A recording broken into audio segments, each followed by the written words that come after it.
रखा है और ये खुशकिस्मती है कि मैं उनका तोहफा पेश करने जा रहा हूँ।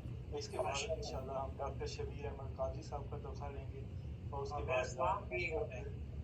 उसके बाद जनाब डॉक्टर कासमी साहब इंशाल्लाह इसी तरतीब से हम आगे चलेंगे। और सिर्फ मैं 2 लाइनें पहले कहना चाहूँगा, ये मोहतरम जनाब तनवीर फूल साहब के लिए भी है और मोहतरमा नज़र जहां साहब के लिए कि फूल माँ का रूप, प्यार की अलामत, नफासत का इजहार और एहसास की असास है। इनकी कदर कीजिए और यही कदर करने के लिए हम सब यहाँ मौजूद हैं। बहुत शुक्रिया, जज़ाकुमुल्लाह फ़िदार। जो लफ्ज़ हैं वो हदिया तबलीग हैं और मोहतरम जनाब साद अच्छा साहब का तबसरा जो बहुत ही अच्छा है। गुलज़ारे अदब का फूल, नस्ले की परवाह, शायरे दरवेश फूल। उर्दू अदब और फ़न रियाज़ी से बिलक वक्त शगफ रखने वाले हज़रात शुरा कराम, फ़न तारीख़ कोई नहायत उम्दा और दिलचस्प फ़न है। ये उर्दू शायरी की एक कदीम और नादर सिंध तारीख़ कोई है। ये फ़न कदीम भी है और इन्हीं ज़ुबानों में राइज है जो अरबी रस्मुल ख़त में लिखी जाती हैं। ये एक ऐसा फ़न है जिसमें हिंसा हर्फ की कीमत मुकर्रर करता है और हर्फ हिंसे को न सिर्फ यादगार बनाता है बल्कि उसकी अहमियत और अफादियत में भी इजाफा करता है। नतीजतन ये कहा जा सकता है कि तारीख़ और हिंसा का अदगाम फ़न तारीख़ गोई की असास है। इसी इल्म से इस्तिफ़ादा करते हुए हयात व मात, इंसानी ज़िंदगी का कोई अहम वाक़या, शख्सियत या सानहे की सने वकूअ को अबजदी हिसाब से अशार में समो दिया जाता है। ये फ़न अपनी फ़िक्री पेचीदगी और रूज़ी महारत और अददी तवाज़न की बदौलत एक चैलेंज रहा है। गुलिस्तान अदब का मुअत्तर फूल बरादर मोहतरम तनवीरुद्दीन सिद्दीकी बिलमारूफ तनवीर फूल का शुमार स्टार शुरा में होता है। आपने उर्दू शायरी की तकरीबन तमाम असनाफ जिनमें गज़ल, नज़म, हम, नात, सलाम, मनक़बत, मरसिया निगारी, रुबाइयात, कतार, दोहे, गीत, मखमस, मुसद्दस, मायत, हाइको वगैरह में तबादलाई हुई है और यकीनन अपने गुज़श्ता में तफसील से मैं बयान भी कर चुका हूँ कि इस महफिल में तनवीर फूल साहब सिंध तारीख़ गोई के हवाले से हम आज बात करेंगे। जनाब तनवीर फूल साहब का उर्दू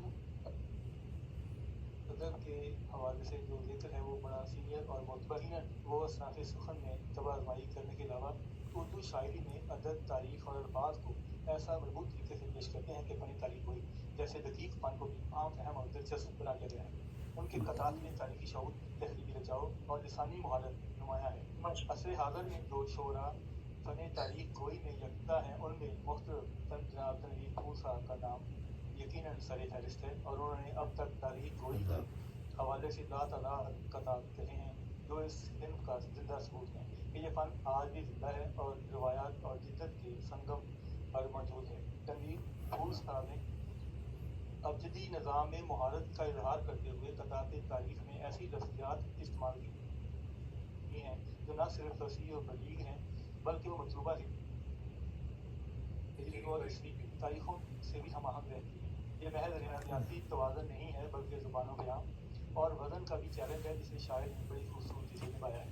तनवीर फूल साहब ने अपनी तख्लीकी महारत और अबजदी फहम के ज़रिए तारीख़ गोई को एक नई जिहत अता की है। मज़मून में उनके कतार का तनकीदी मुताला भी किया गया है ताकि फ़न तारीख़ गोई की अदबी, लिसानी और सक़ाफ़ती अहमियत को उजागर किया जा सके।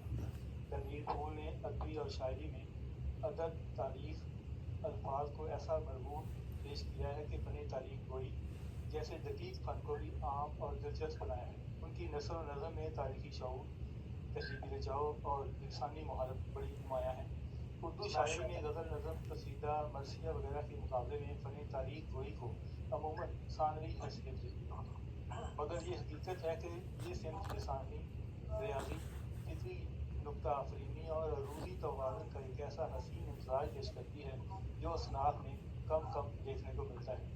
तनवीर फूल ने इस रवायती सिंफ को न सिर्फ तनवीर बख्शी है बल्कि जिंदा भी किया है और उसे अदब के उफ़क़ पर नुमायाँ भी। तनवीर फूल के कतार जिद्दत, इख्तरा और तारीख़ी शऊर के हसीन इम्ज़ाज के नमूने हैं और सिंफ कतार को तारीख़ी रब्त और सक़ाफ़ती वरसे के तौर पर उन्होंने खूबसूरती से ज़िंदा रखा हुआ है। قوم کی تاریخ گوئی ادب میں ایک گراں قدر اضافہ اور تخلیقی سفر کا مظہر ہے. انہوں نے نہ صرف ابجدی فن میں مہارت دکھائی ہے بلکہ صنف کو معاصر حیثیت، شاعرانہ حسن اور دعائیہ جذبوں کے ساتھ بہتر سے بہترین انداز میں اجاگر کیا ہے. ان کے قطعات آئندہ نسلوں کے لیے اردو ادب کی تاریخ اور فن کی اعلیٰ مثال ہے. تنویر پھول کے قطعات میں ہر مصرع میں ایسی مہارت ابجدی ادب میں بندھا ہوا ہے کہ اسے فنکاری کی معراج کہا جا سکتا ہے. مثلاً اگر کسی شخصیت کا وصال 1442 میں ہوا ہو تو اس کا جو مصرے کا مجموعی عدد ہوگا وہ وہی ہوگا، لیکن ساتھ ساتھ شعر کا مفہوم بھی کامل ہوگا. ان کے قطعات میں اہم ادبی شخصیات کی وفات، عالمی اور قومی سانحات، تعلیمی اداروں کے قیام، مذہبی تقریبات، معاشرے تاریخ جیسے موضوعات کا احاطہ کیا گیا ہے جو کہ ان کی فکری وسعت اور زمانہ شناسی کا اظہار ہے. تنویر پھول نے سادہ، رواں اور شستہ زبان استعمال کی ہے. کہیں کہیں اشعار میں ایجاز، استعارہ اور مرثیہ نگاری کی فنی چمک بھی نظر آتی ہے. ان کے قطعات میں عروضی توازن کی مثالیں ہر صفحے پر بکھری پڑی ہیں. بہور کی پابندی کے ساتھ ساتھ عددی وزن کو بھی سنبھالنا آسان نہیں ہوتا، لیکن تنویر پھول نے ہر جگہ کامیابی سے یہ توازن برقرار رکھا ہوا ہے. ان کے یہ قطعات اردو ادب میں نہایت ادبیاتی مثالیں ہیں. ان کی تاریخ، تہذیب اور ثقافت کا یہ حسین امتزاج ہے. یہ قطعات اردو کی ریاضیاتی پہلو ابجدی شاعری کی ایک بہترین مثال ہے. بلکہ اگر ان ابجدی قطعات کو ایک طرح کی ادبی دستاویزات کہا جائے تو یہ بے جانا ہوگا. یہ قطعات نہ صرف فن کا حسن ہے بلکہ ایک دستاویزی ورثہ بھی ہے. تنویر پھول نے تاریخ گوئی کے ایک نیا تخلیقی آہنگ دیا ہے. ان کے ہاں ابجد، عروض اور مفہوم کی مثلث نہایت مضبوط ہے. اردو ادب میں اس فن کے احیاء کے لیے تنویر پھول کا یہ کام اردو میں ایک دستاویزی حیثیت رکھتا ہے اور ان کے فن تاریخ گوئی کو انگریزی میں بھی ترجمہ کیا جانا چاہیے تاکہ عالمی سطح پر ان کی پذیرائی ممکن ہو سکے اور فن تاریخ گوئی پر تحقیق کرنے والے طلباء کو یہ قطعات ریفرنس مٹیریل کے طور پر پیش کیا جا سکے. خود ایک جانب ادبی شاعری فن تاریخ گوئی کو ایک جانب ادبی شاعری کے تناظر میں لکھا جا سکتا ہے تو دوسری طرف یہ اردو تاریخ گوئی کی نئی قسط بھی ہے جو روایتی اسلوب کو آگے بڑھ کر عہد جدید میں داخل ہو چکی ہے. تنویر پھول کا فن تاریخ گوئی محض ایک فنکارانہ مشق نہیں ہے بلکہ یہ اردو شاعری میں تاریخ نویسی کی روایت کا تسلسل ہے. ان کے قطعات میں شعری صنعت کاری کے ساتھ ساتھ فکری گہرائی بھی موجود ہے.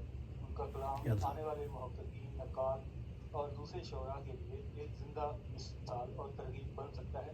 ان کا کام سنگ میل کی حیثیت رکھتا ہے. ان قطعات کو جامعاتی سطح پر اردو شعری تنقید یا لسانی ریاضی کے کورسز میں بھی شامل کیا جانا چاہیے. قارئین کرام، برادر محترم، تنویر پھول کے فن تاریخ گوئی سے متعلق بہت کچھ لکھنے کو جی چاہتا ہے لیکن صحت، وقت اور موقع کی نزاکت کو دیکھتے ہوئے مختصر سے دامن میں بندہ کون سی فکری اور فنی پہلوؤں کو چھیڑے. بس اسی پر اکتفا کرتے ہوئے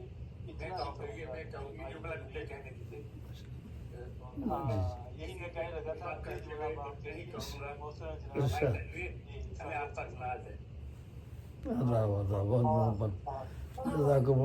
اللہ فی الدارین خیر. اللہ تعالیٰ آپ کو سلامت رکھے. سب کو آپ بہت شکریہ محترم جناب صالح اچھا صاحب. اگر آپ ایک دو جملے آپ بولنا چاہیں تو آپ بول دیجیے کیونکہ یہ لمبی تحریر سے اس لیے میں نے پڑھا ہے. جی محترم جناب صالح اچھا صاحب. جی تنویر بھائی کے لیے جتنا بھی کچھ کہا جائے بہت کم ہے. یہ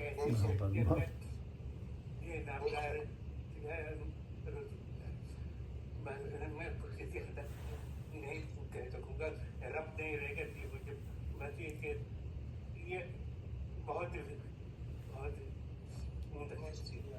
بہت شکریہ بہت محبت. اور یہ آپ کی محبت آپ کے لفظ پر حاوی ہوتی ہے. ماشاء اللہ ماشاء اللہ. وہ سال اچھا بھائی کہ جی دو تین الفاظ میں بولنا چاہتا ہوں.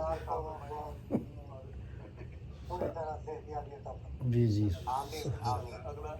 اگلا منگل ہوگا انشاءاللہ. اس میں آپ کو تبصرہ لکھنا نہیں پڑے گا، آپ پر تفصیل لکھے جائیں.